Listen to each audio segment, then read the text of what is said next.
जाते मिले समाज सब आवे निज भजरा आत्मरूपयं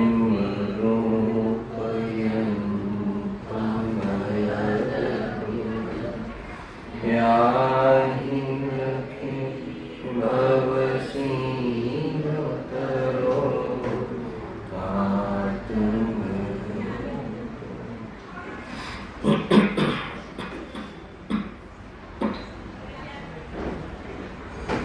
आज श्री मोक्षमार्ग प्रकाशित ग्रंथ से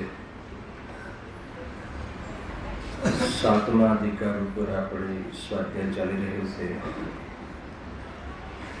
વ્યવહારણ પાસી મિથ્યા દૃષ્ટિ. પંડિતજીએ આ કેરેક્ટરના 4 પ્રકાર કહ્યા.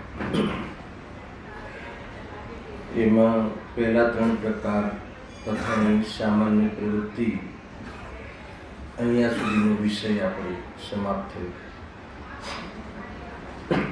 હવે ચોથો પ્રકાર પેજ નંબર 225 ધર્મ બુદ્ધિથી ધર્મ ધારક વ્યવહારામ ભાષી મિથ્યા દૃષ્ટિ.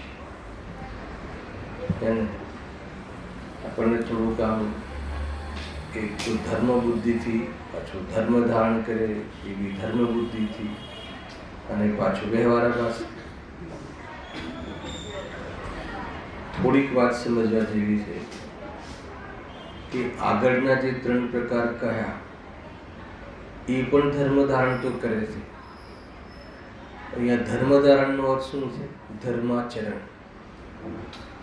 ધર્મના સંબંધી બાહ્ય આચરણ એ લેજો. બાહ્ય જે પૂજા પાઠ આદિ એ પ્રકારની જે પ્રવૃત્તિ છે એ બાહ્ય સાધન તરીકે છે એ તો અંગીકાર કરે છે. ધર્મધારકનો અર્થ એટલે બધી જ ધાર્મિક પ્રવૃત્તિ, વ્યવહાર ધાર્મિક પ્રવૃત્તિ, બાહ્ય પ્રવૃત્તિ બધી કરે છે. એવા જીવની વાત છે. જે ધાર્મિક પ્રવૃત્તિમાં જ નથી આવી એની તો અહીંયા વાત જ નથી. ધાર્મિક પ્રવૃત્તિમાં તો આવ્યો છે, પરંતુ પહેલા 3 પ્રકારને ચોથા પ્રકારનું અંતર કરો કે ધર્મ બુદ્ધિ નથી. પહેલા 3 પ્રકારમાં ધર્મ માટે નથી. ધર્મ એટલે એ કયો ધર્મ? કે આત્માનો ધર્મ, આત્મહિતરૂપી ધર્મ, વિતરાગ ધર્મ.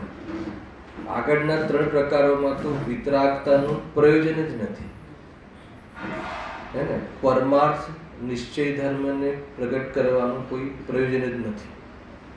ચોથા પ્રકારમાં જે કહે છે કે એને નિશ્ચય પ્રગટ કરવાનું, નિશ્ચયથી ધર્મ કરવાનું પ્રયોજન તું છે, હે ને? એ પ્રયોજનથી છે. ભલે કુળ પરંપરાથી કરે, આ બી ચોથા પ્રકારનું. ભલે પરીક્ષા રહિત થઈને આજ્ઞાનુસાર કરે, પણ એ જે કરે છે એમાં પરંપરા પ્રયોજન નથી. કરે પરંપરાથી, પણ પ્રયોજન પરંપરાથી નથી, ધર્મ માટે કરે છે. ધર્મ સમજીને કરે છે. સેકન્ડ સ્ટેપ બદલ્યું છે. ખ્યાલ આવે કે નહીં? ભૂલ શું રહી ગઈ કે પરમાર્થ માટે કરે છે પણ એને જ પરમાર્થ માની લે છે. આ મગજમાં રાખજો. અર્થાત ભક્તિ આદિ કરે એને જ વાસ્તવિક પરમાર્થથી ધર્મ માની લે છે. ધર્મ માની લે છે એટલે શું? કે એનાથી મારું કાર્ય સધાશે. કયું કાર્ય? મુક્તિનું કાર્ય કરે છે, મુક્તિ માટે. સમજજો, અહીંયા કોઈ સાંસારિક પ્રયોજનથી કે ભોગ લાલસાથી એવા જીવની ચર્ચા નથી આ. પરંતુ એ જ્યારે પુણ્ય ભાવ, શુભ ભાવ, શુભ અનુષ્ઠાન, વ્યવહાર ધર્મ જે બી કહી લો, અને એ અભૂતાર્થ ધર્મ એ બી જોઈ સમજી લો, એ જે ધર્મનું આચરણ કરે છે એમાં એને અંદર અંદર મીઠાશ આવી જાય છે, અથવા એમાં એને ભ્રમ થઈ જાય છે. ટૂંકમાં એમ કહી શકાય કે આત્માની વાત આવડી જાય એને આત્માનો ધર્મ થઈ ગયો એમ માની લે. ખ્યાલ આવે છે બધા? આત્મા સંબંધી એને જાણકારી એ સંબંધી સ્પષ્ટતા કરે તો એ ઘણી સ્પષ્ટતા કરે, જ્ઞાનીઓના વચનોને એના અલંકારિક ભાષામાં કહે. અલંકારિક ભાષા આજકાલ બહુ જગ્યા લઈ રહી છે ને, બહુ અલંકારથી કહે, પ્રાસ બેસાડીને કહે. વાત જે કહે છે એ સાચી હોય, પરંતુ એ વાતને, એ કથનને, એ મંદ પરિણામને, કહેવાના ભાવને, સમજવાના ભાવને, સમજાવવાના ભાવને, એ પ્રસંગને ધર્મ કર્યો અને આજ થઈ ગયું એમ માનીને કરે છે. એ બહુ મોટી ભૂલ છે. મૂળ અંતર એ છે. ગઈકાલે મેં તમને આ થોડોક ઇશારો કર્યો હતો કે ધર્મ બુદ્ધિથી કરતો હોવા છતાં આ ભાસ એટલે એને ધર્મ માની લે છે. એક બીજું આમાં એમને એમ કહેવું છે કે જે આગળ જે 3 પ્રકાર કહ્યા એ પ્રકારે ભલે પ્રવર્તન કરે છે પણ એમનું એ પ્રયોજન નથી. 2, ત્રીજી વાત એ કહી હતી કે ઊંડે ઊંડે જે આત્મરુચિ થતી નથી અથવા આત્માની રુચિ એને છે નહીં, તો ઊંડે એને ક્યાંય ને ક્યાંય આવી જ જાય છે. ભોગોની લાલસા આવી જ જાય છે. તમે તત્વની વાત કરતા દેવશાસ્ત્ર ગુરુનું અન્યથા સ્વરૂપમાં આવશે, કરતા સરવાળે એમ આવી જાય કે નહીં ભાઈ, આપણને દેવશાસ્ત્ર ગુરુ તો આ જ સાચા છે, એ બધું જ બરાબર છે, પણ અંદરમાં એમ થઈ ગયું કે આપણને એનાથી ઘણી શાંતિ છે, સરવાળે જોડી જ દે છે. આપણે લોકો આમાં કંઈ આ સંબંધી આપણે બધા ઓછા નથી. અને આપણે ગુરુદેવશ્રીથી જે લાભ મળ્યો એ કયો લાભ મળ્યો? ભાવનો લાભ 100%. પણ આપણને ઘણીવાર જોડી દઈએ છીએ આપણે કે ગુરુદેવશ્રીને ભક્તિથી, એમના સન્માનથી, એમને માનવાથી આપણે બધી સુખ શાંતિ છે ક્યાંય ને ક્યાંય. અને પછી સેકન્ડ સ્ટેપ શું કહે કે આપણે અમે વિદ્વાન છે એટલે થોડું પૂછીએ તો ખરા ને, એટલે વિદ્વાન તરીકે બી પૂછીએ એટલે એને ખરાબ ના લાગે કે શું સુખ શાંતિ છે. એટલે કે અમારે ત્યાં પગલાં થયા હતા. બીજું સ્ટેપ આ હોય જ છે. પગલાં થયા હતા ત્યારથી તો સુખ શાંતિ જ છે. તો વિચાર કરો કે જે જીવને એ સુખ સંપત્તિ સાથે સંબંધ નથી સ્વયંને, અને એના માટે કોઈ આ ધર્મ એમને સમજાવ્યો નથી, આપણે એમને એ સુખ સંપત્તિ સાથે જોડી દઈએ તો એનાથી વધારે હું તો કહું છું કે ગ્રહિત મિથ્યાત્વમાં જાય કે અગ્રહિતમાં જાય. તો વિચાર કરજો. ભલે સામને સુદેવ, સુગુરુ, સુશાસ્ત્ર ભલે હોય, પરંતુ આપણી માન્યતા કુદેવ જેવી છે. રાગી દ્વેષી બનાવી દીધા ને, કારણ કે આપણે એમના માધ્યમથી રાગ દ્વેષનું પોષણ કર્યું. તો આપણને ખ્યાલ નથી આવતો, આપણે અંજાનમાં પણ જે બી હોય જેવી રીતે આપણે, કારણ કે આપણી અંદરની જે ઊંડે ક્યાંય ને ક્યાંય એ વસ્તુ હોય, પકડવી પડશે. ભૂલ પકડવાનું અત્યારે હાલ આપણે પકડ ચાલી રહ્યું છે. અને આપણી ક્યાં ભૂલ થઈ રહી છે એ અંદરમાં આપણને ખ્યાલ આવે કે જો કાર્ય સેમ છે, જ્ઞાની અજ્ઞાનીનો ક્રિયાઓ સેમ છે, અથવા આત્મહિત માટે જે બાહ્યમાં વ્યવહાર સાધન જ્ઞાની કરે છે એવું જ તો સાધન બધા કરે છે, પરંતુ એનું જે અભિપ્રાય તરફની આપણું લક્ષ્ય કે નથી એ સંબંધી વિચાર કરવો જોઈએ. આવશે વિધિ ખુલાસા આવશે. હવે આ જ વાત અહીંયા કાલે યાદ કરાવ્યું હતું કે 28 પાનામાં પંડિતજીએ આ વાતને વિસ્તારથી ખુલાસાથી કરી છે. જુઓ, વળી કેટલાક ધર્મ બુદ્ધિથી ધર્મ સાધે છે, બરાબર? આ ચોથા પ્રકાર. પરંતુ નિશ્ચય ધર્મને જાણતા નથી. આટલી વાત કહી દીધી. જાણતા નથી, જાણે છે તો પસંદ કરતા નથી. 2 વસ્તુ લઈ લીધી બંને છે ને. કે પહેલા તો ધર્મ બુદ્ધિથી કરે છે, જે પણ બાહ્ય આચરણ કરે છે, આ જે પણ સ્વાધ્યાય આદિ કરીએ છીએ આપણે, સ્વાધ્યાય લઈ લો, બધું આવી ગયું કાલ તો. બધી જે પ્રવૃત્તિ છે, ધર્મ સાધન કહો, ધર્માચરણ કહો, એ બધું આપણે બધા કરીએ છીએ. ધર્મ બુદ્ધિથી કરીએ છીએ, એટલે સમ્યક દર્શન માટે કરીએ છીએ એમ લઈ લો ને આપણી ભાષામાં. પણ અહીંયા કહે છે કે પરંતુ નિશ્ચય ધર્મને જાણતા નથી. અને નિશ્ચય ધર્મને એટલે આ જે રાગાદી ભાવ છે એ જડ છે, આ રાગાદી ભાવની જે આત્મા સમજવાના ભાવ આવ્યા છે, આશ્રવ તત્વ છે એને ઘણી વાર તો જીવ ત્યાં જ ગોથા ખાઈ જાય છે. આશ્રવમાં ભેદ કરી લે છે. આશ્રવને આત્માનો ભેદ કરવાની જગ્યાએ આશ્રવાશ્રમમાં ભેદ કરી લે છે.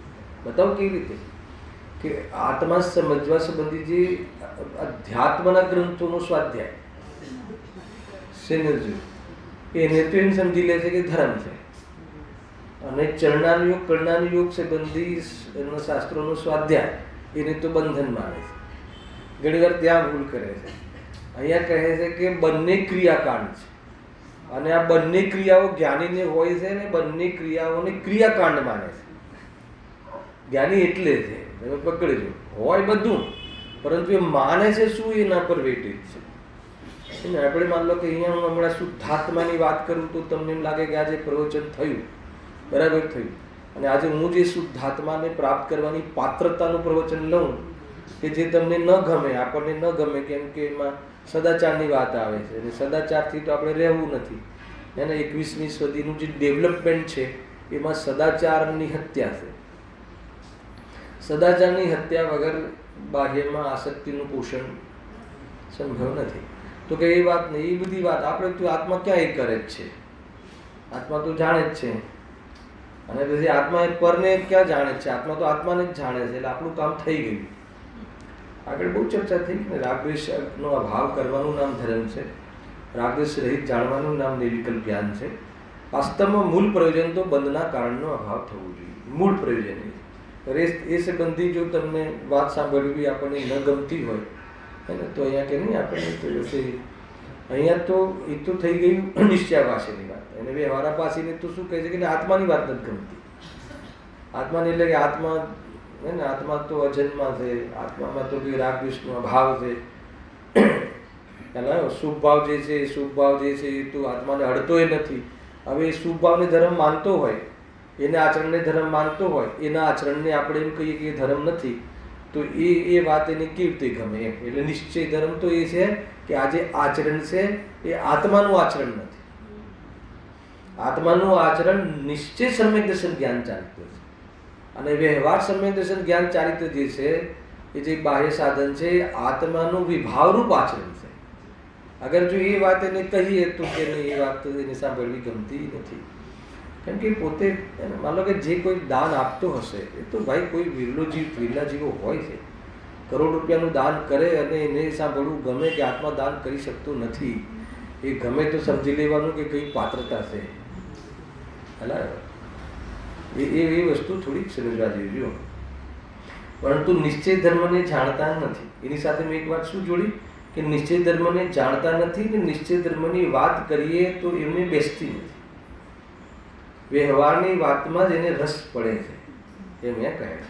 તેથી તેઓ અભૂતાર્થ રૂપ ધર્મને સાધે છે. નિશ્ચય ધર્મની ખબર જ નથી. એ કોઈ નિશ્ચય રત્નત્રય કે શુદ્ધાત્મામાં એમાં લીનતા અને એમાં સ્વરૂપની બહાર આવવાનું જ નહીં, એવી બધી વાતો એ જાણતો જ નથી. ધર્મના નામે વિતરાગતા, સ્વરૂપમાં લીન થઈ જવું, અને રાગ દ્વેષનો સંપૂર્ણ અભાવ થઈ જવો, એવી વાત એને અંદરમાં જચતી જ નથી. નિશ્ચય ધર્મ તો એ છે, ખ્યાલ એ વાત છે ને. તો શું કરે છે પછી, શું સાધે છે એને આ લખ્યું અભૂતાર્થ રૂપ ધર્મને સાધે છે. તો અભૂતાર્થ ધર્મરૂપ સાધવામાં શું કરતો હશે? પ્રવૃત્તિ તો બતાવી જોઈએ ને, એક શબ્દમાં તો લખ્યું અર્થાત માત્ર વ્યવહાર સમ્યક દર્શન જ્ઞાન ચારિત્રને મોક્ષ માર્ગ જાણી તેનું સાધન કરે છે. વ્યવહાર મોક્ષ માર્ગને નિશ્ચય મોક્ષ માર્ગ માનીને તેનું સાધન કરે છે. હવે એમાં પ્રવૃત્તિ ખોલો, આગળ ખોલવા વાળા છે કે વ્યવહાર સમ્યક દર્શન જ્ઞાન ચારિત્ર રૂપ સાધન એટલે શું? દેવશાસ્ત્ર ગુરુનું વિકલ્પાત્મક શ્રદ્ધાન કરે એને. સાત તત્વોનું પણ એની પરિભાષા સંબંધી સાત તત્વોની જે સ્વરૂપ છે એનું વિકલ્પાત્મક શ્રદ્ધાન કરે કે વાત તો આ જ સાચી છે. પછી એની પરિભાષા જાણે અથવા તો એ સંબંધી શાસ્ત્રોનું વિશેષ જ્ઞાન કરે એને. વિકલ્પાત્મક શ્રદ્ધાનને નિશ્ચય સમ્યક દર્શન માને છે. શાસ્ત્ર જ્ઞાન દ્વારા વિચાર વિમર્શ થવું એને સમ્યક જ્ઞાન માને છે. અને કશાયની તીવ્રતાનો અભાવ સદાચારને વ્યવહાર ચારિત્રને નિશ્ચય ચારિત્ર માને છે. અને એને જ નિભાવે છે, એને જ વધારે છે, એને મેન્ટેન કરે છે, એમાં જીવન કરે, જીવન ખોઈ દે છે, અને એના માધ્યમથી જ્યાં પ્રેરિત થવાનું હતું એ માહોલમાં એના આધારે જે વેદજ્ઞાન કરવાનું હતું એ વેદજ્ઞાન તો કરતો નથી, અને ઉપરથી આ ભેદો સાથે અભેદ કરે છે. આ ભેદો સાથે અભેદ કરે છે એમ અહીંયા કહે છે. બહુ ખતરનાક બાબત છે આ, હે ને. હવે એનું સાધન કરે છે. તો ત્રણ પાઠ કહે ને, સમ્યક દર્શન, સમ્યક જ્ઞાન, સમ્યક ચારિત્ર, અથવા વ્યવહાર સમ્યક દર્શન, વ્યવહાર સમ્યક જ્ઞાન, વ્યવહાર સમ્યક ચારિત્ર. હવે પંડિતજી અહીંયા કહે છે કે એમાં 3 સ્ટેપ ઉઠાવે છે. સમજો, સમ્યક દર્શનનું અન્યથા સ્વરૂપ, સમ્યક દર્શન સંબંધી વિપરીત ધારણા, એમ લેવું છે. એના મૂળ 3 ટોપિક છે. અને સમ્યક દર્શન સંબંધી વિપરીત ધારણા, સમ્યક જ્ઞાન સંબંધી અને સમ્યક ચારિત્ર સંબંધી વિપરીત ધારણા. લખ્યું અન્યથા રૂપ માનવું, અને અન્યથા માનવું, એ 3 લીધું. મૂળ સ્ટેપ 3 છે. હવે સમ્યક દર્શનની અંદર અન્યથા સ્વરૂપની અંદર 4 પ્રકાર છે. ખ્યાલ આવે? હવે એમાં 4 પ્રકાર લે છે. એમાં 4 પ્રકાર કયા છે? કેમ કે દેવશાસ્ત્ર ગુરુ અથવા દેવશાસ્ત્ર ધર્મ, એના શ્રદ્ધાનું નામ સમ્યક દર્શન, એવું ક્યાં કહ્યું છે? શાસ્ત્રમાં જ કહ્યું. બરાબર? દેવશાસ્ત્ર ગુરુનું, દેવશાસ્ત્ર ધર્મનું શ્રદ્ધાન. હવે દેવશાસ્ત્ર ધર્મનું શ્રદ્ધાન એટલે શું? અને દેવશાસ્ત્ર ધર્મનું શ્રદ્ધાનમાં સમ્યક દર્શન ક્યાં બેઠું છે? એ સંબંધી માનવું, સાચા દેવશાસ્ત્ર ગુરુને જ માનવા, હે ને, કુદેવને ન માનવા, એટલા માત્રથી જ સમ્યક દર્શન થતું નથી. ખ્યાલ આવ્યો? 7 તત્વની જે પ્રતીતિની વાત તો છે જ નહીં. મને બરાબર યાદ છે કે જ્યારે જે મૂળ ધર્મ, જે દિગંબર આપણો ધર્મ છે, એની અંદર જ્યારે અમે જે લિંગ ધારણ કર્યા હોય ને, જે મુનિ લિંગ ધારણ કર્યું હોય, ક્ષુલ્લક, એલક, આરિકા, જે બી આપણે ત્યાં જે લિંગ કહ્યા છે, તો જ્યારે આપણે ત્યાં મુનિરાજનો આહાર થાય એ વખતની વાત કરી છે. તો સૌથી પહેલાં એ આપણને સૌથી પહેલો કાર્યક્રમ, સૌથી મને બરાબર યાદ છે, કદાચ કોઈ અહીંયા આપણે મૂળ બેઠા આહારના કાર્યક્રમ કર્યા હોય, તમારે કર્યા હશે પહેલાં. તો એ વખતે જ્યારે મુનિરાજ આપણા ઘરે આવે ને, આહાર સંબંધી જ્યારે એમને આપણે ત્યાં સ્વાગત થાય, તો સૌથી પહેલાં ધર્મોપદેશ આપે. સૌથી પહેલાં જે આપણે બાકી વિધિ પતી જાય, નમસ્કાર આદિ, દક્ષિણા આદિ, પછી એ આપણને ઉપદેશ આપે. તો ઉપદેશમાં સૌથી પહેલાં એ કહે કે આપણને મિથ્યાત્વ છોડાવે, સૌથી પહેલાં સમ્યક દૃષ્ટિ બનાવે. આ નિયમ હતો. તો એ કયો સમ્યક દૃષ્ટિ ખબર તમને? સૌથી પહેલાં એ કહે કે કુદેવ, કુગુરુ, કુશાસ્ત્રનું જે છે એ સંબંધી તમારી જે ભક્તિ, પૂજા, પાઠ, શ્રદ્ધાન છોડો, અને સાચા દેવશાસ્ત્ર ગુરુ, વિતરાગી દેવ સાચા છે માનો, એ પહેલાં પ્રતિજ્ઞા લેવડાવતા હતા. સૌથી પહેલાં આપણા ઘરે આવે ત્યારે. અને એને લોકભાગ, એને સમ્યક દર્શન માની લેતા, કે જે વાસ્તવિક વ્યવહાર સમ્યક દર્શનનો એક મેટર છે. અને ભાઈ અમને સમ્યક દર્શન થઈ ગયું. કેમ કે સમ્યક દૃષ્ટિ જીવ હોય છે, આત્મદૃષ્ટિ જીવ જે હોય છે, જેને આત્માની અનુભૂતિ હોય છે, જેને વિતરાગતાનો પ્રેમ હોય છે, જેને વેદજ્ઞાનનું શ્રદ્ધાન હોય છે, જેને વિતરાગતાની દ્રઢતા હોય છે, એવા જીવો રાગી જે દેવગુરુ શાસ્ત્ર પ્રત્યે ક્યારે બી એને ઝુકાવ, કે એનો પ્રેમ, કે એની શ્રદ્ધાન, કે એને મોક્ષ માર્ગનું કારણ ન માને, એ ગેરંટી છે. એટલે જે એની બાહ્ય વાત હતી, એ બાહ્ય વાત તો લઈ લીધી. કયું? કુદેવ, કુગુરુ, કુશાસ્ત્ર તરફની શ્રદ્ધાન, એને એનું પ્રાણ જાય તો બી એને ક્યારે બી એને એ તરફનું શ્રદ્ધાન એને સપનામાં બી ના આવે કે મારા હિતના કારણ છે, એવું ક્યારે ન માને. એટલું શ્રદ્ધાન દઢ હોય છે વાસ્તવમાં એના સમ્યક દૃષ્ટિના પૂર્વમાં. તો સમ્યક દૃષ્ટિને તો હોય જેને વિતરાગતા ગમે, જેને વિતરાગતા ગમે એટલે વિતરાગતાના ધર્મ જેને માને, એ સ્વાદ લઈને માન્યો હોય, એ રાગી દ્વેષી જે ગુરુ હોય, કે રાગી દ્વેષી જે દેવ હોય, એના પ્રત્યે એને કેવી રીતે સમર્પણનો કે પૂજનનો કે એને માનવાનો ભાવ આવે. તો કહે છે કે એટલું તો મનાવડાવી દીધું. તો એવું તો વ્યવહારાભાસીને પણ હોય છે. અર્થાત તો વ્યવહાર ધર્મ અથવા તો આત્માનો ધર્મ પ્રાપ્ત કરતા પહેલાની પાત્રતામાં હોય છે. તો કહે છે, મને બરાબર યાદ છે અર્પિત, કે આ લોકો અમને પછી કે તમને સમ્યક દર્શન બોલો, પ્રતિજ્ઞા લો, અને સાક્ષાત ગુરુ છે, તો ગુરુ માને બી છે ને, નિર્ગંતામાં ગુરુ પૂરું આપણે સ્થાપના કરી બી છે. તો આપણને બાકાયદા એમના ચરણમાં, એમના ચરણમાં જે કહો એ આપણને એ પ્રતિજ્ઞા લેવડાવે. એટલે દેવી દેવતાઓ આ એને આપણને ઘરમાંથી બહાર કાઢે, જે બી આપણે રાખતા હોય. તો એ શ્રદ્ધાન પહેલાં કરાવતા અને જાહેર કરી દેતા કે ભાઈ હવે હું તમારા હાથેથી આહારનું સેવન કરી છે. આ પહેલી શરત હતી. ખ્યાલ આવે હું શું કહેવા માંગુ છું? ખેર એ શરત ખોટી છે એમ નહીં, સાચી શરત છે, પણ એને નિશ્ચય ધર્મ માન્યું વાત એ છે એક. અને વર્તમાનમાં એ જે આ જે શ્રદ્ધાનનો જે કરાવવાનું જે પદ્ધતિ હતી એ રહી ગઈ, તો આજે બી દેવી દેવતાઓને માનવા લાગ્યા છે. ખ્યાલ આવે? એને આમ સોનગઢ જ રહે અને નવરાત્રિમાં બી જાય, એવું કેવી રીતે બને? મને એ મેચિંગ ખ્યાલ નથી આવતું. પણ ભાઈ મને એ જ કહે કે સોનગઢ બી જાય બધા અને નવરાત્રિમાં બી જાય, તો એ બેનો મેળ ખાય છે. ખ્યાલ? અરે પોતે ન જાય તો દીકરા દીકરીઓ જાય એવું અંદરમાં ઈચ્છે, ક્યાં કે એના વગર રહી જાય. હું તો કહું છું કે અમેરિકા જોયા વગરનું રહી જાય તો એમાં શું બગડી જાય? હે ને? દુનિયાની બધી નવી નવી કેટલી બી પ્રોડક્ટો, જે ભોજન, નવા નવી નવી ડીશ, એના સેવન વગર આપણે એના સેવન વગર રહી જઈએ તો આપણું શું બગડી જાય? મોક્ષ માર્ગમાં શું બગડી જાય? અરે મોક્ષ માર્ગમાં તો સુધરી જાય, બગડવાની વાત તો દૂર રહે. ક્યાં કે એક તો રાગ હોય ને બહારમાં એવી જાતિના પ્રકરણો જોવા મળે તો જીવ ક્યાં, વૈરાગ્ય ક્યાં આવે? સમજો મારી વાત કહેવાની રીત.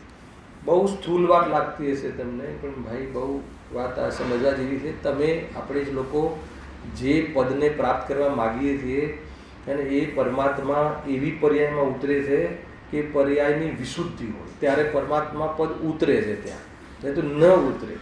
વાતો કરવી શીખી લેવું, જ્ઞાનનો વિષય બનાવી લેવું, બૌદ્ધિક વિકાસમાં વાત લઈ લેવી, એટલાથી કામ નહીં થાય. પૂર્વમાં એ બધું હોય. વાત બરાબર સમજવું. તમે ઘણી બધી બાબત, બધી આમાંને બધી હોય, ઘણી બધી બાબતો છે. આપણે જે દેવ દર્શન આદિ પણ કરતા હોઈએ છીએ ભગવાનના, તો જે એમાં પહેલાં તો મેં એક વાર કહ્યું બી હતું કે જેમ માતા બહેનો છે એમને માથે ઓઢીને કે જે, પણ હવે માથે ઓઢવાનું પલ્લું જ નીકળી ગયું ને. હવે તો ઓલા બધા આખા ડ્રેસ નીકળે ને, આખા ડ્રેસ શું કહેવાનું ખ્યાલ નથી, ફૂલ ડ્રેસ. હવે એના ઉપર જે ઓલું આ દુપટ્ટો તો નીકળી ગયો. ખ્યાલ? એટલા માટે અમે બોરીવલીમાં તો વ્યવસ્થા કરી કે હવે કંઈ વાંધો નહીં, એમને પાસે નથી એને તો આપણે મંદિરમાં વ્યવસ્થા કરી, દુપટ્ટાઓ કરી છે ને કે ભાઈ બાકા. અને બહુ એમાં જે સીલના દોષ લાગે છે, એના સ્ત્રીના આકારો પ્રકારો જે બી હોય એને અમારા જે કલ્પનાબેન છે ને ત્યાં જે પણ આવતા આપણે કર્ણાનું યુગનું માસ્ટર છે, એમને ત્યાં સ્ટુડન્ટ આવે ને તો ઇન કરેલું હોય ને તો એના બેસવા દે. ઇન કરેલું હોય ને આપણે ઇન્સર્ટ તો એ પ્રવેશ ના આપે, બહાર જાઓ સ્ટડી કરાવે નાના છોકરાઓ. પણ કે નહીં, તમારો આખો ડ્રેસ કોઈ બી અંગ ઉપાંગના પ્રદર્શન ડ્રેસ હોવા છતાં બી થતા હોય ને તો એમાં પછી સીલનો દોષ લાગે. તો એના માટે આ દુપટ્ટો કે એ બધું જે હતું પહેલાં સામાન્ય વાત કહી ભાઈ. આપણે આ તો જેટલી ખ્યાલ આવે છે એટલું કહીએ છીએ, કોઈ રાગ દ્વેષની વાત અહીંયા નથી. હે ને? જો રાખવું જોઈએ, મંદિર સુધી તો રાખો કમસે કમ, આમ તો હોવું જ જોઈએ. શરીર પ્રદર્શન માટે નથી, શરીર તો મજબૂરી છે. શરીર મળવું મજબૂરી છે. એમાં સ્ત્રી પર્યાય શરીર મળવું એ તો એને એ પર્યાય રહેતા એ જીવના શરીર પ્રત્યેને એટલી આસક્તિ હોય છે કે 2 ચોકડી તો તોડી શકે છે, પણ ત્રીજી ચોકડીને જીતવા માટે એના પરિણામ સમર્થ નથી હોતા. હવે એવા શરીરોને દેખાડવા કે એવા શરીરોની ઓરથી પોતાનું અવલોકન મૂલ્યાંકન કરવું એને લઈને હું સુંદર આ તે જરા પણ ઠીક નથી. વિચાર કરવા જેવું છે. સૌથી પહેલાં કહે છે કે ભાઈ જે નરદેહે મુક્તિ કારણ મળે છે એને એટલા માટે બહુ પુણ્ય કેરા કુંજથી શુભ દેહ માનવ ન મળ્યો. ભાઈ દેહને બી શુભ એટલા માટે કહે છે કે એ દેહે નરદેહે સંપૂર્ણ મુક્તિનો પ્રારંભ અને મુક્તિ થવાનો પુરુષાર્થ સંભવ છે. બાકીના જે દેહ છે નારકી આદિ હે ને એમાં સમ્યક દર્શન સુધી તો જઈ શકે છે, સંયમ પછી આગળ મુનિદશા એ બધા ત્યાં સ્કોપ નથી. હવે એવી જાતિનું ખોડિયું ઓળિયું જે બી મળ્યું હોય એને કેવી રીતે યુટિલિટી કરવી એ પોતપોતાના ઉપર છે કે એનો કેવી રીતે પ્રયોગ કરવો, એને કેવી રીતે યુટિલિટી કરવી, ક્યાં ખર્ચવું, એનું શું માધ્યમ બનાવવું, સામાન્ય ચર્ચા છે. પરંતુ આ વાત બી ક્યારેક ભાઈ 99% ને તો આ બધી વાતો ખબર હશે ને એ પ્રમાણે વર્તતા હશે, પણ 1% આજે જ મંદિરમાં આવ્યો હોય બિચારો તો એને ખ્યાલ આવે એ અપેક્ષા એ કર્યું છે એને, એટલે એટલું ધ્યાન રાખવું. એટલા માટે અહીંયા શું કહે છે? અર્થાત માત્ર વ્યવહાર સમ્યક દર્શન જ્ઞાન ચારિત્રની મોક્ષ માર્ગ જાણી તેનું સાધન કરે છે. બરાબર છે. આપણે વાત હતી કે સમ્યક દર્શનનું અન્યથા સ્વરૂપ. સમ્યક દર્શનનું અન્યથા સ્વરૂપમાં સમ્યક દર્શનનો વિષય પહેલા યાદ કરો. એક તો દેવશાસ્ત્ર ગુરુનું શ્રદ્ધા. બરાબર છે. દેવગુરુ શાસ્ત્ર કહો, દેવગુરુ ધર્મનું શ્રદ્ધા અને સાત તત્વોનું શ્રદ્ધા. આ સમ્યક દર્શનનો આત્મદર્શનનો આટલો વિષય છે. સાત તત્વની યથાર્થ પ્રતીતિ કરે. પ્રતીતિ યથાર્થ ભણે માત્ર એમ નહીં, પ્રતીતિ ભણવાના પછી પ્રતીતિ મેં, અને પ્રતીતિની સાથે સાથે ઉપયોગની એટલી આંશિક સ્થિરતા.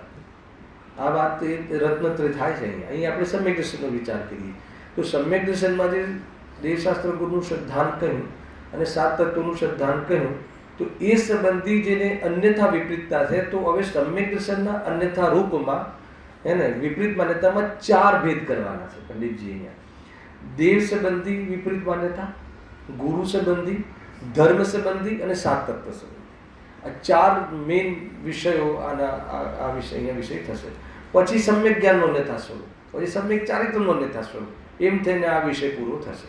પ્રારંભ કરું છું. જુઓ, શાસ્ત્રમાં પહેલા એક સામાન્ય ચર્ચા છે. શાસ્ત્રમાં દેવ ગુરુ ધર્મની પ્રતીતિ કરવાથી સમ્યક્ત્વ હોવું કહ્યું છે. સમ્યક દર્શનનું લક્ષણ શું કહ્યું છે? દેવશાસ્ત્ર ગુરુનું શ્રદ્ધા, પ્રતીતિ. અને 4 લક્ષણ કયા છે ને? બધાને ખ્યાલ છે કે નહીં? 9મા અધિકારમાં આવશે. દેવશાસ્ત્ર ગુરુનું શ્રદ્ધાનું નામ સમ્યક દર્શન છે. સાત તત્વના શ્રદ્ધાનું નામ સમ્યક દર્શન છે. સ્વપરના શ્રદ્ધાનું નામ સમ્યક દર્શન છે. સ્વના શ્રદ્ધાનું નામ સમ્યક દર્શન છે. એમાં કયા લક્ષણથી શ્રદ્ધાન કરવું છે, સમ્યક દર્શન કરવું છે? બોલો, 4માંથી. અરે 4 એક જ છે. એના નિરૂપણમાં અંતર છે, એનું પ્રયોજન છે. આગળ કહ્યું કે જ્યારે એક જ છે તો 4 શું કામ કહો? એવા બી પ્રશ્નો, ખાલી એમને કન્ફ્યુઝ કરો છો એવા પ્રશ્નો મૂક્યા પંડિતજી સ્વયં 9મા અધિકારમાં. બહુ વિસ્તાર.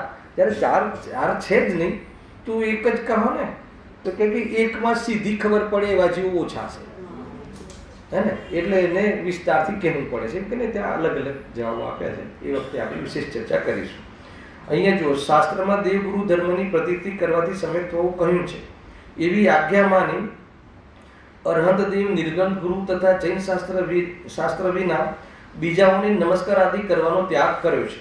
આ એને કર્યું છે. આટલું કર્યું છે. સાંભળજો, આ બી એક વાત સમજવા જેવી છે કે એને અરિહંત ભગવાન આદિ, પંચ પરમિષ્ટિ આદિ એમ કહ્યું ને. અરહંત દેવ, નિર્ગંધ ગુરુ, ગુરુમાં નિર્ગંથ લીધા, અને જૈન શાસ્ત્ર વિના બીજાઓને નમસ્કાર આદિ કરવાનો ત્યાગ કર્યો છે. બહુ મોટી વાત છે. આના અંદરથી બહુ વિષય ખુલે. 3 વસ્તુ તો આ કમસે કમ વ્યવહારાભાસી ની જે પવિત્રતા છે એવી પવિત્રતા નિશ્ચયાવાસીની નથી હોતી. પરંતુ પવિત્રતા હોવા છતાં એને એમાં જ રચ્યો પચ્યો રહે છે. એ એની ભૂલ થઈ જાય છે. મતલબ કે એના પ્રાણ જાય, કોઈ પ્રાણ લઈ લે, પ્રાણ હરી લે. એને એમ કહે કે તું આ કુદેવને તું શ્રદ્ધા કર, તારા ત્યાં સ્થાપના કર, નહીં તો તારો ધંધો ઉજળી જશે, તારા છોકરાઓનું ને બધાનો તારો વિયોગ થઈ જશે. તો કે એ કિંમત ઉપર પણ એ જીવ ત્યાં નમસ્કાર કરવા તૈયાર ન થાય. એટલું શ્રદ્ધાન પૂર્વમાં હોય છે. અને વ્યવહારાવાસીને પણ હોય છે, અને સમ્યક દ્રષ્ટિને તો હોય કે છે તો સમ્યક્ત્વનું બાહ્ય આચરણ. સમ્યક હોય એને બાહ્ય આચરણ, આચરણ તો આવું જ હોય. અને ઘણા લોકો આ તમને લાગે કે ભાઈ આનું વર્ણન શું કામ કર્યું, પણ મેં એવા મુમુક્ષુ મેં જોયા છે કે પાક્કી શ્રદ્ધા, જેમ કે મુમુક્ષુ તરીકે પાક્કા ગણાતા હોય. અને એ ઘણી વખત જ્યારે ઘરમાં એવી જાતિના કોઈ ઉદયો આવી જાય અને કોઈ બગલવાળો કહે, બાજુવાળો કહે, મારે ત્યાં ફલાણા એક દાદા કે બાબા કે જે બાબા છે, તો એક દોરો કરાવી દો. એમ તમે સાત તત્વને માનો ને, અમે ક્યાં ના પાડીએ છીએ. તમે વિતરાગી દેવશાસ્ત્ર ગુરુને માનો ને, ખાલી એક લાલ ધાગો જ બાંધવું છે ને, પ્રોબ્લેમ શું છે, હે ને? અને માનો કે એના પાછું નિમિત્ત શબ્દ આપણને ખબર ના મુમુક્ષુ છે કે એ તો નિમિત્ત નૈમિત્તિક કહીએ છીએ ને અમે. એના નિમિત્તથી કાર્ય સુધરી જતું હોય, જેમ દવા લો છો કે નહીં, આ પ્રશ્ન બહુ, દવા લો છો કે નહીં, તો દવા લઈએ છીએ તો દવાથી રોગ મટે છે કે નહીં? તો નિમિત્તિક તરીકે તો તમે લો છો ને.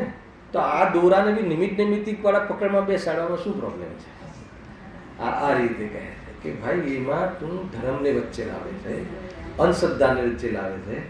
અને એ અમે મતલબ કે એ દવાથી આપણે નિરોગી થઈએ અને સુખી થઈએ એ અગ્રહિત મિથ્યાત્વ છે, અનાદિનું મિથ્યાત્વ છે.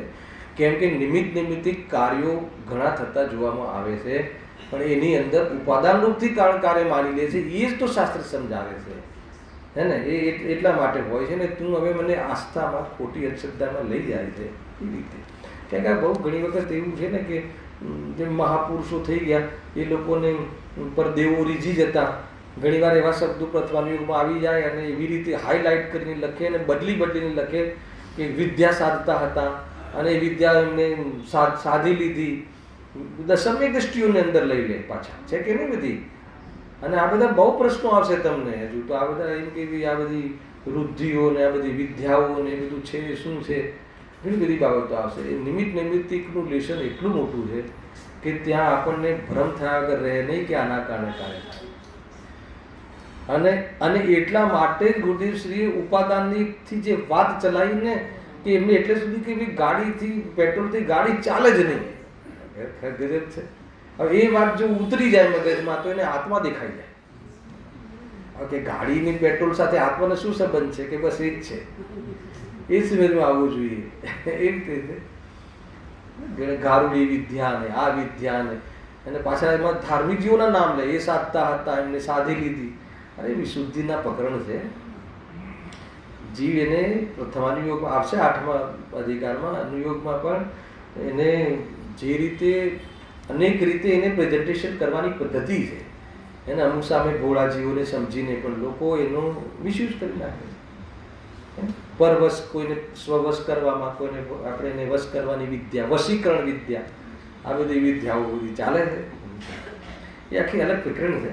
ખેર, હું તો એટલા માટે લઈ આવ્યો કે આ એવો વ્યક્તિ છે કે જે હે ને અરહંત દેવ, નિર્ગ્રંથ ગુરુ તથા જૈન શાસ્ત્ર વિના બીજાઓને નમસ્કાર આદિ કરવાનો ત્યાગ કરે છે.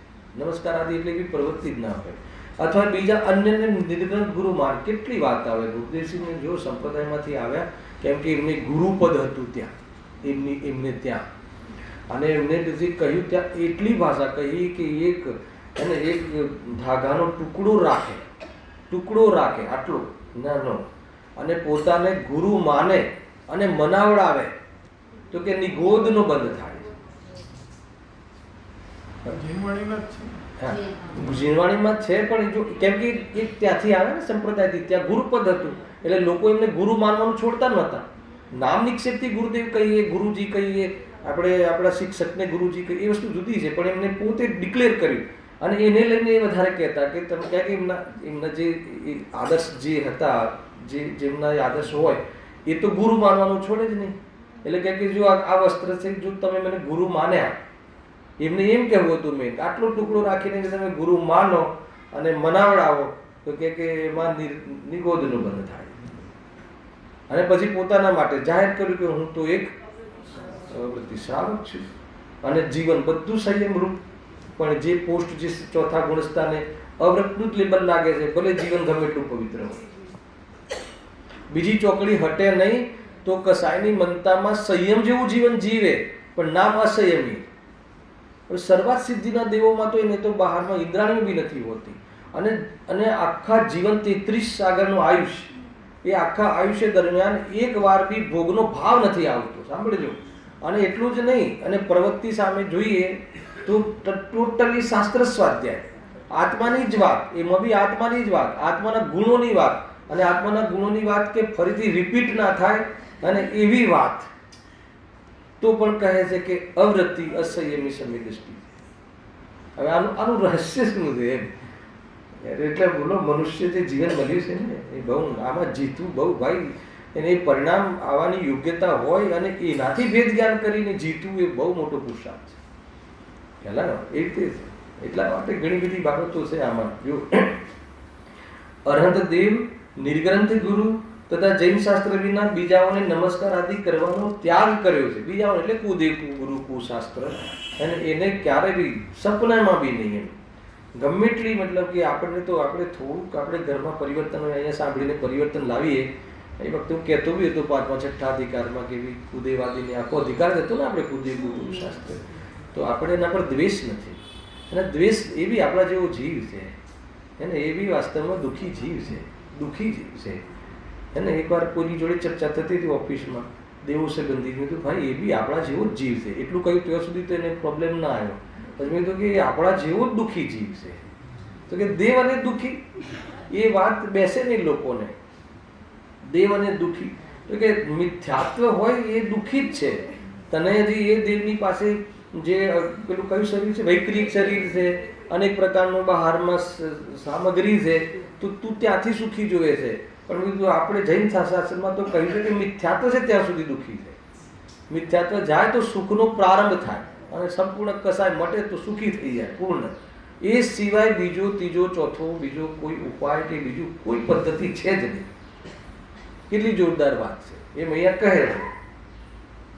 તો કહે છે કે એ જે દેવો છે એ દુઃખી છે, આપણા જેવા દુઃખી છે ભાઈ. ને એટલા માટે તને એ સુખનો માર્ગ બતાવે બી કેવી રીતે થઈ શકે.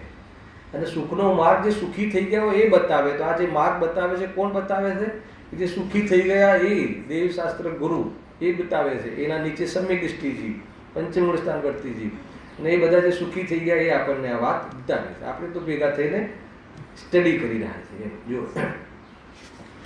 શું કહે છે કે એનો ત્યાગ, નમસ્કાર આદિ કરવાનો ત્યાગ કર્યો છે. એટલે ક્યારે બી બીજાને માનતા જ નથી. કુદેવાદીને શું માનતા નથી? મોક્ષ માર્ગનું કારણ માનતા નથી. માનતા નથી નો અર્થ માનવા ન માનવામાં શું માનો તમે? અને જે મોક્ષ માર્ગનું કારણ માને નહીં એને પછી બહારમાં એવો જે વ્યવહાર, ઉપચાર, પૂજાપાઠ આદિનો કેવી રીતે સંભવે? પૂજાપાઠ આદિનો ઉપચાર તો શું છે? એ ખરેખર પૂજાપાઠ આદિના જે ભાવ આવે છે, ભગવાનના ગુણાનુવાદ કરવાના ભાવ આવે છે, એ સમ્યક દર્શન નથી. એ વાસ્તવમાં શ્રદ્ધાંગત પરિણામ નથી, ચારિત્રનું પરિણામ છે, ચારિત્રનો દોષ છે. ખ્યાલ આવે કે નહીં? તો અહીંયા એમ કહે છે કે એ જે ભાવ આવે એ તો જે અંદરમાં આપણને આત્માની શ્રદ્ધા અથવા આત્માની શ્રદ્ધા કરવાથી સુખી થવાય છે એવો ખ્યાલ આવે, તો એ કહેવાવાળા પ્રત્યે આપણને એ અહોભાવ આવે છે. બસ એટલું જ છે. એ કોઈ ધર્મ ફરમ નથી એમ. જો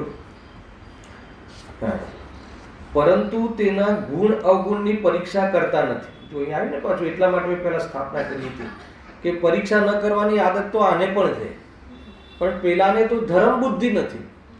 આને પરીક્ષા કર્યા વગર માની લે છે કે ભાઈ અનંત ગુરુ, અને પરીક્ષા કરે છે તો કયા ગુણોની કરે છે એ બી બતાવ્યું છે. અથવા પરીક્ષા પણ જો કરે છે તો તત્વજ્ઞાનપૂર્વક સાચી પરીક્ષા કરતા નથી. આ સાચી પરીક્ષા શું છે એના ઉપર બહુ વિચાર કરવા જેવો છે. આજના દિવસમાં વિચાર કરજો. હું તમને ક્લુ આપી શકું. સાચી પરીક્ષા. હવે આપણે બધા તો આ કોટીમાં તો છે ને, રંગને માનીએ છીએ, નિર્ગન ગુરુને માનીએ છીએ, સાચા વિતરાગી શાસ્ત્ર માનીએ છીએ. એટલે આ સિવાય બીજું કોઈ આપણા મોક્ષનું કારણ હોઈ શકે નહીં, નિમિત્ત કારણ હોઈ શકે નહીં. ગાઈડલાઈન આ 3 સિવાય બીજે હોય જ નહીં. એવું તો આપણા બધાને દિમાગમાં અથવા આપણી શ્રદ્ધામાં, વિકલ્પાત્મક શ્રદ્ધામાં પાક્કું છે. પણ અહીંયા કહે છે કે એ હોવા છતાં તેમના ગુણ અવગુણની પરીક્ષા કરતા નથી. એક હે ને, અથવા એમનું જે સ્વરૂપ છે એ સ્વરૂપ વિશે ભાવાસન કરતા નથી, એ સ્વરૂપનો વિચાર કરતા નથી. કદાચિત કરે છે. હવે સાંભળો, કદાચિત કરે છે તો સાચી પરીક્ષા કરતા નથી. હવે તમને હું વાંચીને અહીંયાથી નીકળી જાઉં, પણ હવે સાચી પરીક્ષા કરતા નથી એમાં આપણે આવીએ કે ના આવીએ એ અમારે સમજવું તો કેવી રીતે સમજવું? તો સાચી પરીક્ષા કરતા નથી એનો અર્થ આપણને ખબર હોવું જોઈએ. લખ્યું છે આગળ જો, પણ માત્ર બાહ્ય લક્ષણો વડે પરીક્ષા કરે છે, અને એવી પ્રતીતિ વડે તેઓ સુદેવ ગુરુ શાસ્ત્રની ભક્તિમાં પ્રવર્તે છે. તે અહીં કહીએ છીએ. જો તમને ત્યારે હારું મૌલિક ભાષામાં કહી દઉં આ સાચી પરીક્ષાનું, કાં તો હવે એના પછી પેરેગ્રાફ છે ત્યાંથી વાંચીને કહું. બોલો કેવી રીતે કહું? જે રીતે કેવું રીતે કહો, પણ કહો.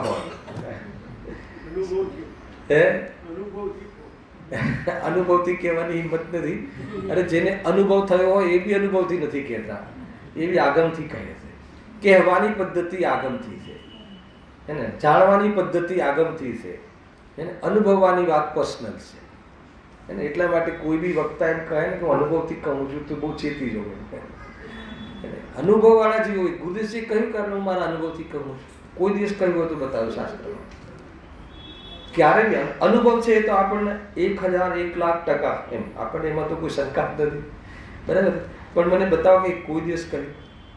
દિગંબર સંત હે ને, પેલા 100 ઇન્દ્રોની હાજરીમાં પેલા ભગવાનથી ઉપાડવા સર્વજ્ઞ, પછી જીતે આવે તો આ વાત આચાર્ય દેવ હે ને, દિગંબર જે જૈન ધર્મના થાંભલા છે.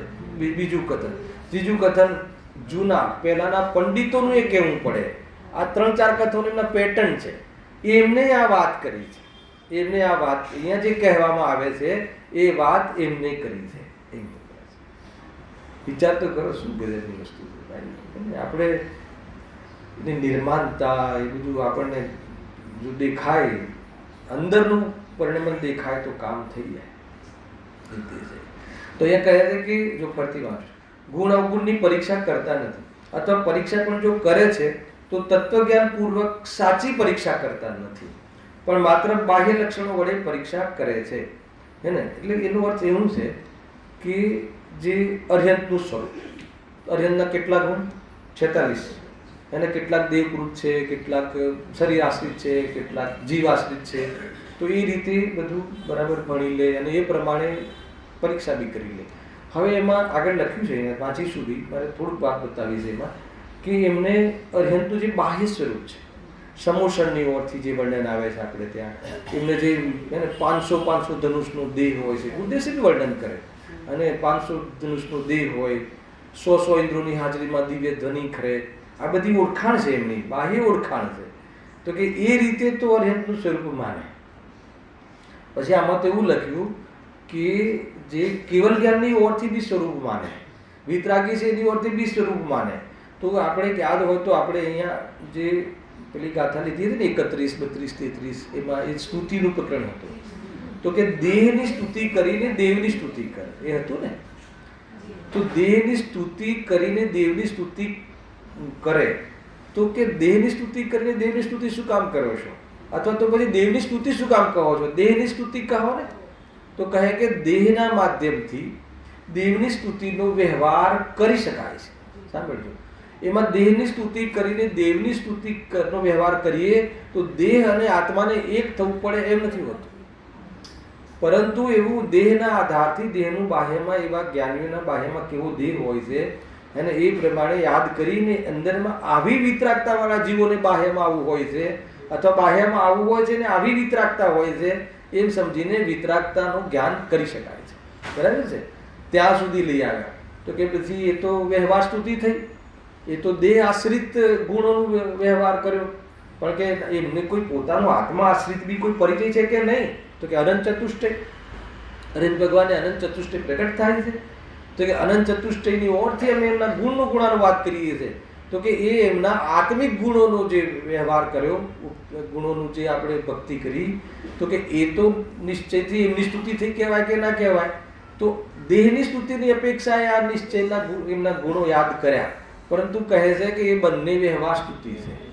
એમાં એ લાઈનમાં આ વાત છે કે સાચી સ્તુતિ કોઈ એમ કે ભાઈ ચલો એક વર્ગ એવો છે કે એમના બાહ્યના અતિશયોને જ ગુણગાન કરે, બહારના અતિશય, બીજા દેવ કુદેવની વાત તો એ બહાર નીકળી ગઈ.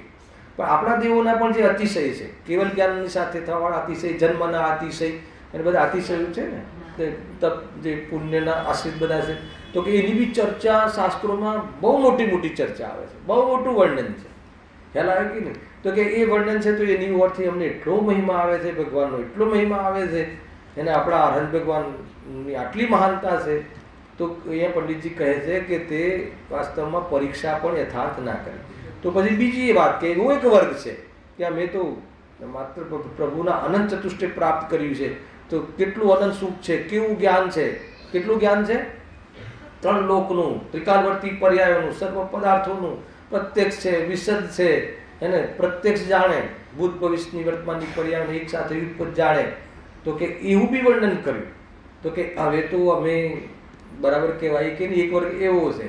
તો કહે છે કે સાચી પરીક્ષા તો ત્યારે કહેવાય, ક્યારે કહેવાય બતાવો? કે જ્યારે એ જાણીને પોતાના આત્માનો મહિમા આવે આ વાત, અથવા તો એ જાણીને પોતાના જ્ઞાન સ્વભાવનો મહિમા, રાગ આદિને દોષ, પોતાના રાગ દ્વેષ અને જ્ઞાનમાં ભેદ વિજ્ઞાનનું પોષણ કરે તો કહે છે કે વ્યવહાર ભક્તિ સાચી છે.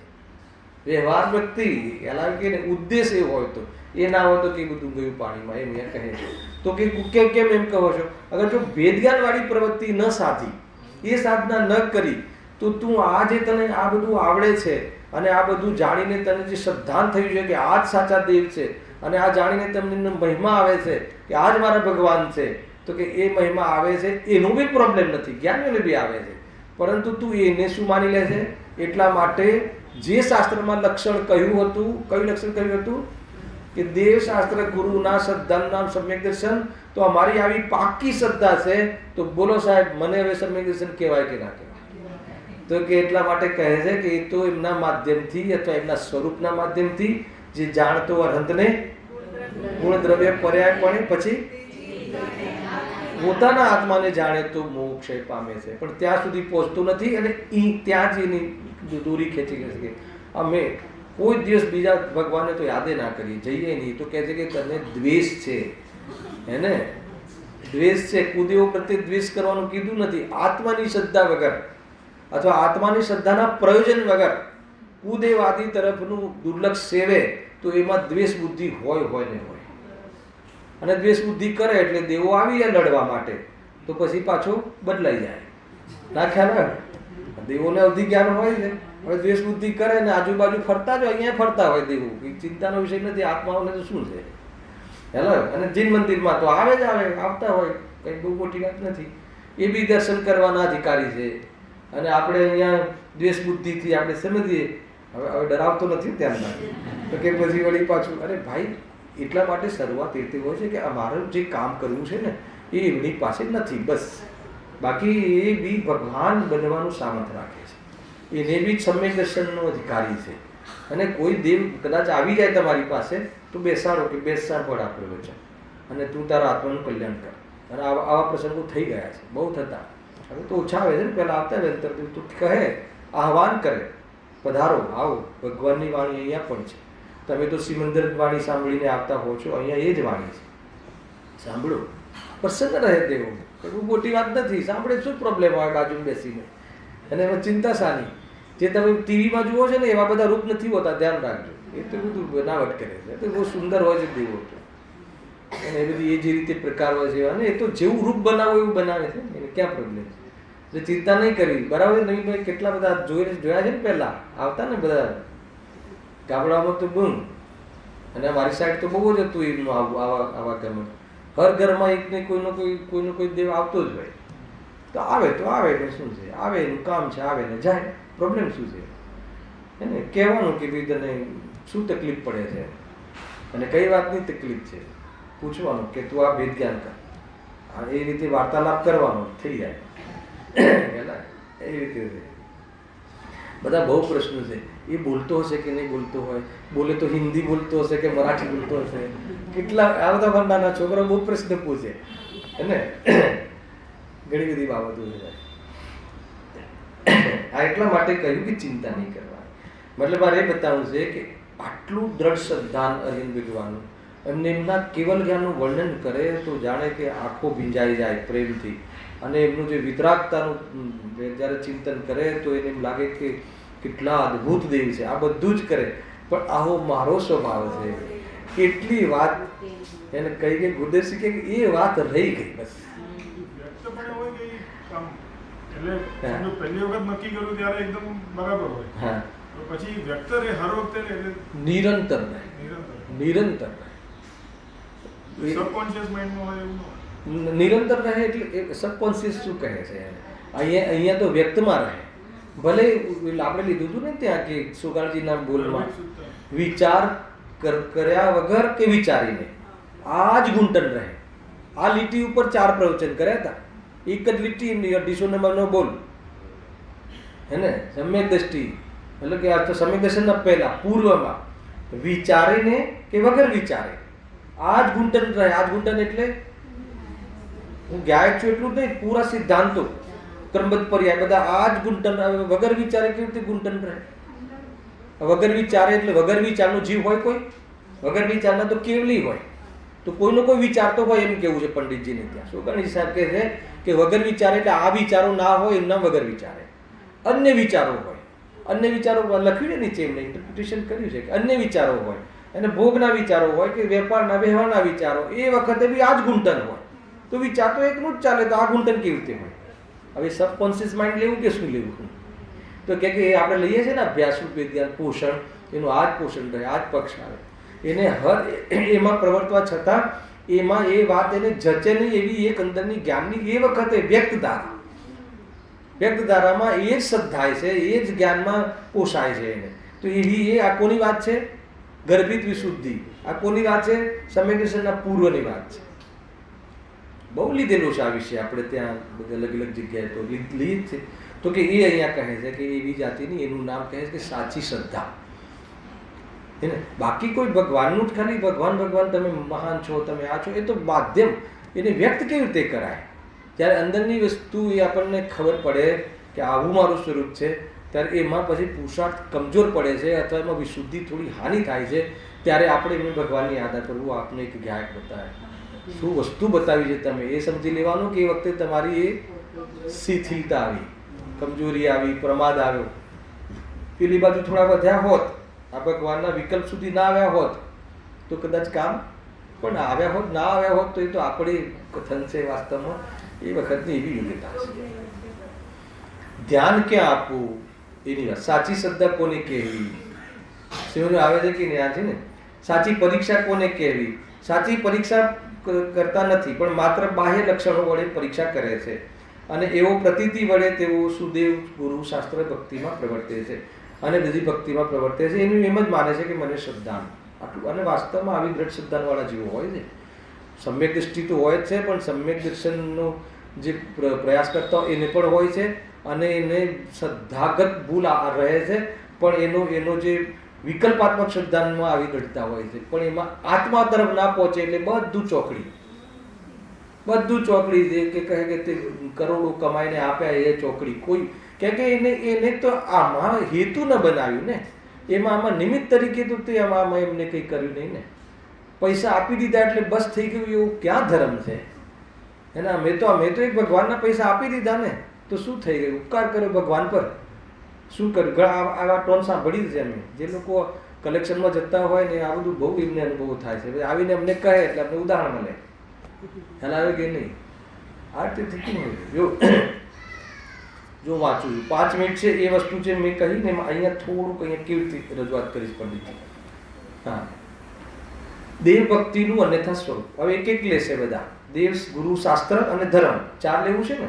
તો પેલા દેવ, અર્હંત દેવ છે, ઇન્દ્રાદિક દ્વારા પૂજ્ય છે, બરાબર, અનેક અતિશય સહિત છે. આ બધી વિશેષતાઓ છે કે નહીં એમને?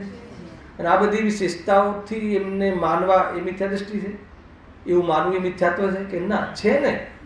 પણ એ આવું આ રીતે માન્યા એટલે મને અર્હંતની શ્રદ્ધા થઈ ગઈ, એટલે મને સમ્યક દર્શન થઈ ગયું. ત્યાં ભૂલ છે. ખ્યાલ? આ 100 ઇન્દ્રોથી પૂજ્ય, ઇન્દ્રાદિકથી પૂજ્ય એકમાત્ર વિશ્વમાં અર્હંત આદિક જ હોય. આપણે તો ઇન્દ્ર પૂજ્ય લાગે છે, હે ને? ઇન્દ્ર પૂજ્ય લાગે કે ભગવાન ઇન્દ્ર પૂજે છે જેને, હે ને? એ રીતે છે. અને અતિશય સહિત છે, ક્ષુધાદિ દોષ રહિત છે, શરીરની સુંદરતાને ધારણ કરે છે, શ્રી સંગમ આદિથી રહિત છે, દિવ્ય ધ્વનિ વડે ઉપદેશ આપે છે. અહીંયા સુધી કયા ગુણો થયા? પરાશ્રિત છે, વિશેષતા. એ આ બી એમના ગુણ છે, બાહ્ય ગુણ છે. હવે એમના પરિણામમાં પ્રગટેલા કેવલ જ્ઞાન વડે લોકાલોકને જાણે છે, એટલે કયું આવ્યું? સર્વજ્ઞતા. તથા જેને કામ ક્રોધાદી નાશ કર્યા છે, એટલે કયા આવ્યા? વિતરાગતા. જો આકાર લઈ લો. દિવ્ય ધ્વનિ વડે ઉપદેશ આપે છે, એટલે હિતોપદેશ. કેવલ જ્ઞાન વડે લોકાલોકને જાણે છે, એટલે સર્વજ્ઞતા. તથા જેને કામ ક્રોધાદી નાશ કર્યા છે તે કર્યા છે એટલે વિતરાગતા ઇત્યાદિ. આ થયા આત્મિક. ઇત્યાદિ વિશેષણ પણ કહે છે, માને છે, શ્રદ્ધે છે, બધું લઈ લો કે આપણે ભગવાન આવા જ હોય અને એવા હોય એ જ આપણા ભગવાન. એટલું સીધી વાત માને છે. આપણા ભગવાન આવા છે એવું નહીં. ભગવાન આવા જ હોય, આ જ ભગવાન હોય અને આ ભગવાન છે એ જ આપણા ભગવાન છે. એ સિવાય બીજે હું આ જ ભગવાન છે એવું માનવું, એનું નામ જ નમસ્કાર. એ સિવાય બીજે નમવું નહીં, એનો અર્થ કે બીજાને માનવું નહીં. માનવું નહીં એનું નામ નમવું નહીં. માનવું નહીં એટલે આવા ન હોય. હવે સાંભળજો, હવે હવે હવે એ શું કહે છે, તેમાં કેટલાક વિશેષણ તો પૂતગલ આશ્રિત છે, વાત પતી ગઈ, તથા કેટલાક વિશેષણ જીવ આશ્રિત છે. હવે કહેવા અમે તો બંને રીતે માનીએ છીએ ને, એમના આંતરિક લક્ષણથી બી માન્યા, બાહ્ય લક્ષણથી બી માન્યા. તો પછી મેં શ્રદ્ધાન કેમ તમે અમારું ખોટું કહો છો, અમારી પરીક્ષા કેમ ખોટી કહો છો? પરીક્ષા કરી તારે કહેવાય એટલે હું કેટલી વાર એ વિષય લઉં છું. તમને સભામાં પ્રશ્ન પૂછેલો છે, ફરીથી એકવાર યાદ કરાવું છું કે આપણા જે ભગવાન છે ને એ અનંત સુખી છે ને કે નથી? તો અનંત સુખી છે કેવી રીતે કહો છો? તો કહે ને પોતાને ઇન્વોલ્વ કરીને અનંત સુખી છે એટલે કે ભાઈ કહ્યું છે ને કે ભાઈ અનંત દુઃખનું કારણ કસાય છે અને કસાયથી રહિત છે એટલે સુખી છે. એ બી તો શાસ્ત્રથી કહ્યું. કસાયથી રહિત છે તો એ સુખી છે એવું કઈ રીતે કહ્યું? તો પોતાના પર લઈએ કે ભાઈ આપણને તીવ્ર કસાય જ્યારે ઘટે છે, મટે છે, ત્યારે આકુરતા ઓછી થાય છે. તો જેને કસાય જ ના હોય તો એ પોતાને ત્યાં સુધી હજુ તો સિદ્ધ કર્યું. એટલા માટે આ કસાય સુખરૂપ નથી. એ તરફનું હેયત્વ, એ તરફનું પરાયત્વ, પરાયપન આપણા પરિણામોમાં રહે, ગર્ભિત સુક્તામાં. તો કહે છે કે પરીક્ષા કરીને ઉપાય તારો વેમાં છે. હેલા આ છે ત્યાં સુધી તો નથી પહોંચતું. જો બહુ જોરદાર લખ્યું છે. જેમ કોઈ અસમાન જાતિએ મનુષ્ય આદિ, એક લીટી મેન આ રહી ગઈ, તેને ભિન્ન ભિન્ન ઓળખતો નથી. આ મૂળ વાત. આ ખ્યાલ આવે છે, આમાં બહુ મેટર છે. ભિન્ન ભિન્ન ઓળખતો નથી એટલે એક પૂતગલ આશ્રિત અને એક જીવ આશ્રિત. તો બંનેને અરિહંત ના માને છે. એટલે પૂતગલ આશ્રિત છે એ તો શરીરનો ધર્મ છે. દિવ્ય ધ્વનિ એ વાસ્તવમાં પૂતગલ આશ્રિત ધર્મ છે. પુણ્ય આશ્રિત ચમત્કાર છે. સર્વાંગથી ઓંકાર ધનવી ખરવી એ પુણ્ય આશ્રિત, પુણ્યની પાર્ટીનું કાર્ય છે. અને પુણ્ય કોણ છે? દુશ્મન છે. તો દિવ્ય ધ્વનિ કઈ પાર્ટીનું પ્રોગ્રામ છે? કે આને આવું નહીં બોલો, અમારા માટે તો દિવ્ય ધ્વનિ મુખ્ય છે દેશના. હેલા ઈચ્છા સહિત નથી ખરતી વાસ્તવ. અને જ્યારે એ સિદ્ધ ત્યારે જ થાય છે કે જ્યારે દિવ્ય ધ્વનિ ખરવાનું બંધ થાય. જ્યાં સુધી દિવ્ય ધ્વનિ ખરે છે, હેલાવે કે નહીં, ત્યાં સુધી અયોગ કેવલી થતા નથી. અને અયોગ કેવલી થતા નથી ત્યાં સુધી સિદ્ધત્વ આવતું નથી. એટલે જે વસ્તુ એ બધી નીકળી જાય છે પછી થાય છે. એનો અર્થ કે આત્માની ચીજ નથી. પણ આ જે બંનેને એક જ માને છે. ટૂંકમાં એ જ વાત કે દેહ અને આત્માને, જે પૂતગલ અને જીવને, એ બંનેને એક જ માને છે, ભિન્ન ભિન્ન જાણતો નથી. બહુ સુંદર ઉદાહરણ આપ્યું છે. જો જેમ કોઈ અસમાન જાતીય મનુષ્યાદિક પર્યાયોમાં ભિન્નતા ન જાણી મિથ્યા દ્રષ્ટિને ધારણ કરે છે. ગજબ છે હે ને? આપણે આ અસમાન જાતિ દ્રવ્ય પર્યાય છે ને, દેહ અને આત્મા, કે ભાઈ દેહને અમે જીવ નથી માનતા પણ મનુષ્યને તમે જીવ માનીએ ને, તો એ અસમાન જાતિ દ્રવ્ય પર્યાય. આ હું ખુલાસો કરીશ, આ તો અત્યારે વાંચી લઉં છું, સમય થઈ ગયો છે. તો અસમાન જાતે મનુષ્યાદિ પર્યાયમાં ભિન્નતા ન જાણી તો મિથ્યા દ્રષ્ટિને ધારણ કરે છે, મિથ્યાત્વને ધારણ કરે છે. તેમ આ પણ અસમાન જાતીય અર્હંત પર્યાયમાં જીવ પૂતગલના વિશેષણોને ભિન્ન ન જાણી મિથ્યા દ્રષ્ટિપણું ધારણ કરે છે. હવે કેવી રીતે મિથ્યા દ્રષ્ટિપણું ધારણ કરે છે એની ચર્ચા આપણે દિવાળી એના પછી બી, અષ્ટાનિકા પછીના શનિ રવિ ફરીથી મળીશું. અને એ બધી યાદ કરીશું. યાત્રામાં છીએ તો કેવી રીતે આવીશું. સહેજાનંદી